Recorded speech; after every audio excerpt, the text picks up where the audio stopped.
করেছে অন্তর্বর্তী সরকারের মাননীয় প্রধান উপদেষ্টা লন্ডনে বসে জনাব তারেক রহমানের সাথে বৈঠকের মধ্য দিয়ে। কিন্তু এরপরে আমরা দেখেছি দুই একটি উল্লেখযোগ্য রাজনৈতিক দল তারা কিন্তু এটা মেনে নিতে পারেনি, যে তারা মনে করেছে তাদের সাথে আলাপ আলোচনার মধ্য দিয়ে এই ধরনের একটি রোডম্যাপ ঘোষণার প্রস্তাব তারা মনে করেছিল যে তাদের মাধ্যমে বা তাদের সাথে সম্মিলিতভাবে দেওয়ার। কিন্তু আমরা বারবার একটা বিষয় দেখি যে বিএনপিকেই তারা টার্গেট করে কথা বলছে। আসলে বিএনপি আগিয়ে বলেছে একটি বড় দল, বাংলাদেশের সর্ববৃহৎ গণতান্ত্রিক রাজনৈতিক দল। গণতান্ত্রিক শাসন ব্যবস্থায় রাষ্ট্র পরিচালনা করতে হলে গণতান্ত্রিক যে কাঠামো, গণতান্ত্রিক আদলে যে দলের সৃষ্টি, সেই দলের সাথেই কিন্তু অন্তর্বর্তীকালীন সরকারের উপদেষ্টা মণ্ডলী কথা বলবে, এটা খুবই স্বাভাবিক একটি বিষয়। কিন্তু বিএনপিকে তারা কোনোভাবে মেনে নিতে পারছে না, যেমনটা আওয়ামী লীগ বিএনপিকে মেনে নিতে পারেনি। আওয়ামী লীগ বারবার রাষ্ট্রীয় ক্ষমতায় থাকার চেষ্টা করেছে জোর করে। আর আমরাও এখন দেখতে পাচ্ছি যাদের জনপ্রিয়তা নেই, যাদের গ্রহণযোগ্যতা নেই, তারা বারবার কিন্তু বিএনপিকে টার্গেট করে কথা বলছে। আমরা আজকে যদি স্পষ্ট ভাষায় বলতে চাই যে যারা এই ধরনের কথা বলছেন তাদের লক্ষ্যটা কী, তাদের উদ্দেশ্য কী, তারা কী চান। আমরা দেখলাম যে অন্তর্বর্তীকালীন সরকারের মাননীয় প্রধান উপদেষ্টা, নোবেল লরিয়েট, আন্তর্জাতিক ব্যক্তিত্ব শ্রদ্ধেয় ডক্টর মোহাম্মদ ইউনূস এবং বিএনপির জাতীয় নেতৃবৃন্দ বা বিএনপির ভারপ্রাপ্ত চেয়ারম্যান জনাব তারেক রহমান দুই নেতার সম্মিলিত বৈঠকের মধ্য দিয়ে যে একটি সিদ্ধান্ত জাতির সামনে দেওয়া হয়েছে, অর্থাৎ রূপরেখা, রোডম্যাপ। এরপরে তো আর আমার মনে হয় না যে এর আগে স্থানীয় সরকার নির্বাচনের কথা বলা, এটা কি মামুর বাড়ির আবদার, যা মন চায় তাই বললেই হবে? এটা কি মব ভায়োলেন্সের মতো যা মন চায় তাই হবে? রাজনীতির একটি কঠিন পথ কিন্তু আমরা অতিক্রম করছি। নানা কারণে আমাদের কাছে মনে হয়েছে যে তাহলে কি আগামী ফেব্রুয়ারিতে যে জাতীয় সংসদ নির্বাচনের রোডম্যাপ ঘোষণা করা হয়েছে সেটি কি আসলে মুখে মুখে না বাস্তবে আমরা দেখব? আমাদের অনেকেই মধ্যে এ ধরনের প্রশ্ন কিন্তু এখন ঘুরপাক খাচ্ছে। অনেকে আমাকে বলছেন যে আসলে কি ফেব্রুয়ারিতে নির্বাচন হবে কি না। তো এইসব কারণে আমরা নিজেরাও সন্দিহান, পাশাপাশি আন্তর্জাতিক মহলেও কিন্তু একটি সংকট বিরাজমান রয়েছে, মধ্যপ্রাচ্যের যুদ্ধ এবং মাঝে মধ্যে আমাদের দেশে যে মব ভায়োলেন্স বা অন্যান্য বিষয় যে আমরা দেখতে পাচ্ছি, হঠাৎ করে এক ধরনের ছাত্রদের মধ্যে উত্তেজনা, তারা রাস্তায় নেমে পড়ছেন। তো নানাভাবে আসলে কোনো মতেই বাংলাদেশের যে স্থিতিশীলতা সেটা কিন্তু নিয়ন্ত্রণ আনা সম্ভব নয়। সেনাবাহিনী কঠোরভাবে দায়িত্ব পালন করছেন এবং পুলিশ যে মনোবল ভেঙে গিয়েছে পুলিশের, সেই জায়গা থেকে পুলিশ চেষ্টা করছে কিছুটা রিকভারি করা। এবং আমরা যদি প্রশাসনকে সহযোগিতা না করি তাহলে প্রশাসন কীভাবে চলবে, রাষ্ট্র কীভাবে চলবে?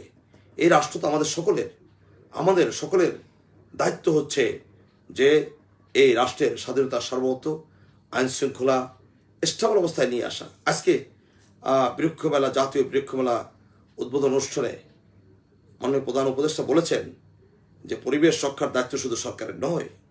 আমি তো মনে করি এটাই সঠিক, যে জনগণের দায় রয়েছে। তো এই জন্য শুধু সরকার যে আইন শৃঙ্খলা পরিস্থিতি রক্ষা করতে সমর্থ হবে এটা আমি বিশ্বাস করি না। আমরা যারা নাগরিক, রাষ্ট্রের অন্তত শিক্ষিত, মার্জিত, বিনয়ী, যারা লেখাপড়া জানে, তাদের কিন্তু দায়িত্ব রয়েছে যে রাষ্ট্রের নিরাপত্তা, রাষ্ট্রের সার্বভৌমত্ব, এগুলো আমাদেরও দায়িত্ব রয়েছে। এই যে ধরুন, আমি একজন সচেতন নাগরিক, রাস্তা দিয়ে যাচ্ছি, গাড়িতে খাবার খেয়ে উচ্ছিষ্ট খাবারটি যদি রাস্তায় ফেলে দিই তাহলে সবাই ফেলে দিবেন। ফেলে দেওয়ার কারণে হবে কি, সিটি কর্পোরেশনের লোকজন কিন্তু এটা মেনটেন করা কঠিন হয়ে যাবে। অর্থাৎ নাগরিক হিসেবেও এই যে পরিচ্ছন্নতা কর্মীর যে দায় রয়েছে, আমারও একই দায় রয়েছে যে এটিকে সবাই মিলে যদি আমরা রাস্তাঘাট পরিষ্কার রাখি তাহলে সরকারের কিন্তু আর কষ্ট হবে না। সরকারের এত জনশক্তি কিন্তু নেই, বাস্তবতা। আজকে উন্নত বিশ্বে আমরা কি দেখি, যারা আমরা দেশের বাইরে যাই কখনো ভিজিটর হিসেবে, টুরিস্ট হিসেবে, আমরা দেখি রাস্তাঘাট পরিষ্কার পরিচ্ছন্ন। সে জায়গার নাগরিকদের মন মানুষদের কিন্তু এইভাবে তৈরি হয়েছে, সৃষ্টি হয়েছে। নাগরিকরা এভাবেই দেশের প্রতি, সরকারের প্রতি অনুগত। আজকে আমাদের দেশে কিন্তু তার ব্যতিক্রম। আমরা যারা সচেতন নাগরিক, তারা কি কি অপরাধ করছে, সরকারি কর্মকর্তা কর্মচারীদের বেশিরভাগ যারা, তারা আমরা ঘুষ, দুর্নীতি, রাহাজানি এমন কোনো কাজ দেয় বিগত সময় কিন্তু হয়নি। ব্যাংক ডাকাতি থেকে শুরু করে পুলিশের যে অত্যাচার ছিল, বলতে অসুবিধা নেই। হয়তো আজকে পুলিশ এই কথা শুনলে আহত হন, কিন্তু বাস্তবতা হচ্ছে মুষ্টিমেয় কিছু পুলিশ সদস্যরা পুলিশ বাহিনীকে ধ্বংস করে দিয়েছে। সেনাবাহিনী, জেনারেল আজিজ, যার পরিবারের সদস্যরা খুনি, সন্ত্রাসী, সেই জেনারেল আজিজকে শাসক, সেনাপ্রধান বানানোর কারণে সেনাবাহিনীর প্রতি যে মানুষ আস্থা, সেটা কিন্তু ধ্বংস হয়ে গেছে। আপনারা জানেন যে আমাদের 57 জন সেনা অফিসারকে হত্যা করা হয়েছে। এই পরিবারগুলোর কি অবস্থা সে কেউ খোঁজ রেখেছে?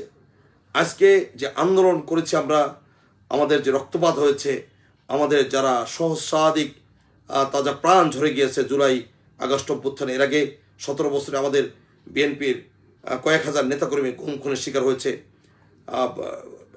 লক্ষ লক্ষ মামলার আসামি হয়ে আমরা কারারুদ্ধ হয়েছি।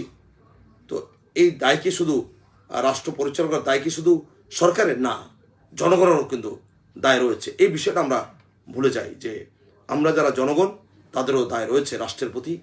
সরকারের যেমন দায়, জনগণেরও দায় রয়েছে। একতরফা কিন্তু রাষ্ট্র পরিচালনা সরকারের পক্ষে সম্ভব নয়।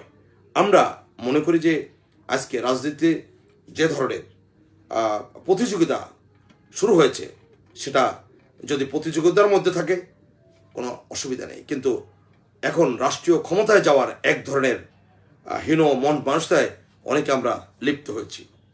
সেক্ষেত্রে সংঘাত অনিবার্য। আজকে একটি রাজনৈতিক দলের নেতারা বলেছেন যে আগামীতে ভোট ডাকাতি করতে দেওয়া হবে না। তাহলে আওয়ামী লীগ তো ক্ষমতায় নেই, কারা ভোট ডাকাতি করবে? এই ধরনের কুরুচিপূর্ণ অশালীন কথা বলে রাজনীতি উত্তাপ ছড়ানো ছাড়া আর কিছু আশা করা যায় না। কারা ভোট ডাকাতি করবে? তাহলে আপনারাই করবেন। আমরা মনে করি ভোট ডাকাতি কেন করবেন? এখানে নিরপেক্ষ নির্দলীয় সরকার অধীনে নির্বাচন হবে, সেখানে নিরাপত্তা বাহিনী দায়িত্ব পালন করবে, সরকারের যারা উইং আছে তারা দায়িত্ব পালন করবে। তারা ভোট ডাকাতির কথা আসে কেন, প্রশ্ন আসে কেন? এই ধরনের কথাবার্তা, অর্থাৎ আপনারা এমন কথা বলছেন মনে হচ্ছে আপনারা এখন রাষ্ট্রীয় ক্ষমতায় চলে এসছেন। আমরা বলতে অসুবিধা নাই, আমাদের বন্ধু প্রতিম যারা আমাদের সাথে আন্দোলন সংগ্রাম করে, জামাত ইসলাম, তারা বারবার বিএনপিকে টার্গেট করে কথা বলছেন। কারা ভোট ডাকাতি করবে? প্রশ্ন তাদের কাছে। সর্বজন শ্রদ্ধেয় নেতা জনাব ডক্টর শফিকুর রহমান, আপনার প্রতি শ্রদ্ধা রেখে বলছি, কারা ভোট ডাকাতি করবে? খোলসা করেন, বলেন। এখানে তো আওয়ামী লীগ নেই, তাহলে যুদ্ধ হবে তো। এখন যারা এই অবস্থায় রাজনীতি করছেন, তারা রাজনৈতিক মাঠে সক্রিয় রয়েছে, তাহলে কারা ভোট ডাকাতি করবে? জাতির কাছে আমার প্রশ্ন। এই যে কথাটি বলেছেন জামাত ইসলামের শীর্ষ নেতৃবৃন্দ, তাদের কাছে আমার প্রশ্ন এবং জাতির কাছে আমার প্রশ্ন, কারা ভোট ডাকাতি করবে? খোলাসা করতে হবে। আপনারা মনে মনে ঠাকুর করে কেড়ে কলা আমি খাই না, এভাবে বললে তো রাজনীতি হবে না। আজকে এনসিপি এবং অন্য দু একটি দল যে ভাষায় কথা বলে, এতে সুস্থ ধারা রাজনীতি আশা করা যায় না। আপনারা এই যে এনসিপির একজন নেতা নাসিরউদ্দিন পাটোয়ারি, তিনি কি বলেন? 400 সিটের মধ্যে 300 সিট, তার নির্বাচন করার দরকার নেই তো। গণ অভ্যুত্থান, জুলাই গণ অভ্যুত্থানের স্পিড আর জাতীয় সংসদ নির্বাচন এক নয়। আপনারা তো একটা সিটও পাবেন না বাংলাদেশে। এনসিপি, আজকে আমি দায়িত্ব নিয়ে বলছি, বিএনপি যদি দয়া করে, বিএনপি যদি কোনো আসন ছেড়ে দেয়, তাহলে আপনারা কয়েকটা সিট পেতে পারেন। এছাড়া এনসিপি একটা সিটও বাংলাদেশ আগামী জাতীয় সংসদ নির্বাচনে পাবেন। আমি দায়িত্ব নিয়ে কথা বলছি। তাহলে আপনারা এই ধরনের কথা কেন বলছেন? আমাদের যে সম্পর্ক, সে সম্পর্কে ফাটল ধরার জন্য আপনারা বিভিন্ন সময় উদ্ভট কথা বাজারে ছেড়ে দিচ্ছেন। একটা জায়গায় আসতে হবে যে যেহেতু আমাদের সংগ্রাম ছিল, আমরা সবচেয়ে বেশি ক্ষতিগ্রস্ত বিএনপি নেতাকর্মীরা। আজকে জিয়া পরিবার যেভাবে ক্ষতিগ্রস্ত হয়েছে, বেগম খালেদা জিয়া, যার পরিবারের অর্জন আকাশচুম্বী, সেই পরিবারের উপরে কি পরিমাণ নির্যাতন হয়েছে। আপনারা কয়জন মারা গিয়েছেন? এই যে এনসিপির নেতারা, আপনাদের পরিবারে কয়জন শহীদ হয়েছে? শহীদদের খবর রেখেছেন? যারা আহত হয়েছে, যাদের চোখ হাত পা নেই, তাদের খোঁজ কি আপনারা রেখেছেন? শুধু আপনারা রাষ্ট্রীয় ক্ষমতার জন্য ফাঁকা আওয়াজ গণমাধ্যমের সামনে আর আমাদের গণমাধ্যমের বন্ধুরা তাদের বক্তব্যগুলো ব্যাপকভাবে প্রচার করছে। অ্যাকচুয়ালি এনসিপিতে একটা সিটও আগামী জাতীয় সংসদ নির্বাচনে পাবে না, আমি দায়িত্ব নিয়ে বলছি। যে কারণে এখন তারা এবং আরও দু একটি দল যে আগে জাতীয় সংসদের আগে আমাদের স্থানীয় সরকার আমরা ইতিমধ্যে ঘোষণা করেছি আমাদের মাননীয় প্রধান উপদেষ্টা সহ যে আগামী ফেব্রুয়ারিতে জাতীয় সংসদ নির্বাচন হতে হবে। আমরা বিশ্বাস করি সেই যে রোডম্যাপ নির্ধারিত সময় জাতীয় সংসদ নির্বাচন হবে, এবং এই যারা উদ্ভট কথা বলছেন তাদেরকে আমি সবিনয় অনুরোধ জানাচ্ছি এই ধরনের উদ্ভট কথা না বলা সবচেয়ে শ্রেয় বলে আমরা মনে করি। এতে আমাদের যে সম্পর্ক, বন্ধুত্ব সম্পর্কে ফাটল ধরতে পারে। সবাই ধন্যবাদ।